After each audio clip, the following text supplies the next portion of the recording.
Hello everyone, welcome back to Automech travel. നമുക്ക് റിവറിൻ്റെ കുറച്ച് ഡീറ്റെയിൽസ് നോക്കാം.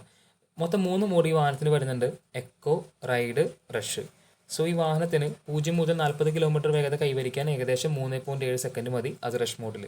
ഇനി ഇതിൽ ഉപയോഗിച്ചിരിക്കുന്നത് 4 കിലോ വാട്ടിൻ്റെ ലിഥിയം അയൺ ബാറ്ററിയാണ് ഇതിൽ ഇൻസ്റ്റാൾ ചെയ്തിരിക്കുന്നത്. ഇനി പെർഫോമൻസിലേക്ക് വരാണെങ്കിൽ 4.5 കിലോ വാട്ടിൻ്റെ കണ്ടിന്യൂസ് പവറും 6.7 കിലോ വാട്ടിൻ്റെ പീക്ക് പവറും 26 Nm ടോർക്കുമാണ് റിവറിൻ്റെ നമുക്ക് പ്രൊഡ്യൂസ് ചെയ്യുന്നത്. 161 കിലോമീറ്ററാണ് കമ്പനി സർട്ടിഫൈഡ് റേഞ്ച് പറയുന്നത്, IDC റേഞ്ച്. എന്നാൽ നമുക്ക് ഇതിൽ റിയൽ വേൾഡ് കിട്ടുന്നത് 114 കിലോമീറ്ററാണ്, അതും എക്കോ മോഡിൽ. പിന്നെ റൈഡ് മോഡ് എന്നൊക്കെ പറയുമ്പോൾ ഏകദേശം നമുക്ക് 90 കിലോമീറ്ററിലേക്കും, റഷ് എന്ന് പറയുമ്പോൾ നമുക്ക് 70 കിലോമീറ്ററിലേക്കുമായിട്ട് കുറഞ്ഞു വരും.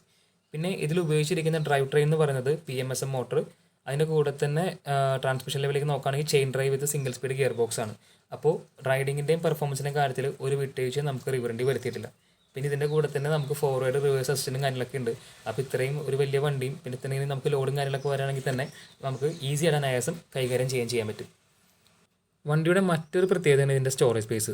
43 ലിറ്ററിൻ്റെ അണ്ടർ സീറ്റ് സ്റ്റോറേജും 12 ലിറ്ററിൻ്റെ ഗ്ലോബോ സ്റ്റോറേജും ഈ വണ്ടിയിൽ വളരെ വലിയ സ്പേഷ്യസ് ആക്കുന്നുണ്ട്. അപ്പോൾ ഈ സെഗ്മെൻറ്റിൽ കിങ് എന്ന് ഈ വണ്ടി തന്നെ പറയാം സ്പേസിൻ്റെ കാര്യത്തിൽ. അപ്പോൾ നിങ്ങൾക്ക് ഈ വീഡിയോ കാണുന്നതിനേക്കാളും കൂടുതൽ ഇത് കാണാത്തവരാണെന്നുണ്ടെങ്കിൽ ഈ വണ്ടി നേരിട്ട് കണ്ടു കഴിഞ്ഞാൽ ആ ഡിഫറൻസ് നിങ്ങൾക്ക് മനസ്സിലാവും. വണ്ടിയുടെ ഇനി ബ്രേക്കിങ്ങും കാര്യങ്ങളൊക്കെ നോക്കുകയാണെന്നുണ്ടെങ്കിൽ ഫ്രണ്ടിലും ബാക്കിലും ഡിസ്ക് ബ്രേക്കാണ് വന്നിരിക്കുന്നത്. ഫ്രണ്ടിൽ നമുക്ക് ടെലിസ്കോപ്പിക് സസ്പെൻഷൻ വന്നിട്ടുണ്ട്, ബാക്കിൽ വരുമ്പോൾ 2 ഹൈഡ്രോളിക് സസ്പെൻഷൻ വന്നിട്ടുണ്ട്. വീൽ നോക്കുകയാണെന്നുണ്ടെങ്കിൽ 14 ഇഞ്ചിൻ്റെ വലിയ വീൽസാണ് വന്നേക്കുന്നത്, അത് അലോയ് വീൽസിനോട് കൂടി. അപ്പോൾ റൈഡ്, ബ്രേക്ക് അല്ലെങ്കിൽ മറ്റു എല്ലാ കൺവീനിയൻറ്റും വെച്ച് നോക്കുകയാണെന്നുണ്ടെങ്കിൽ ഇത് ശരിക്കും നമുക്ക് പറഞ്ഞു കഴിഞ്ഞാൽ SUV ഓഫ് ഇലക്ട്രിക് സ്കൂട്ടർ തന്നെയാണ്.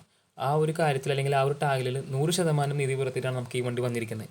സോ നമുക്കൊരു വീഡിയോ കണ്ടിട്ട് നമുക്കതിന് വിലയിരുത്താൻ പറ്റില്ല. നിങ്ങൾക്ക് ഇത് എക്സ്പീരിയൻസ് ചെയ്യണമെന്നുണ്ടെങ്കിൽ നിങ്ങൾ നിയറസ്റ്റ് ഉള്ള ഷോറൂമിൽ കൂടി നിങ്ങളൊന്ന് എക്സ്പീരിയൻസ് ചെയ്യുക.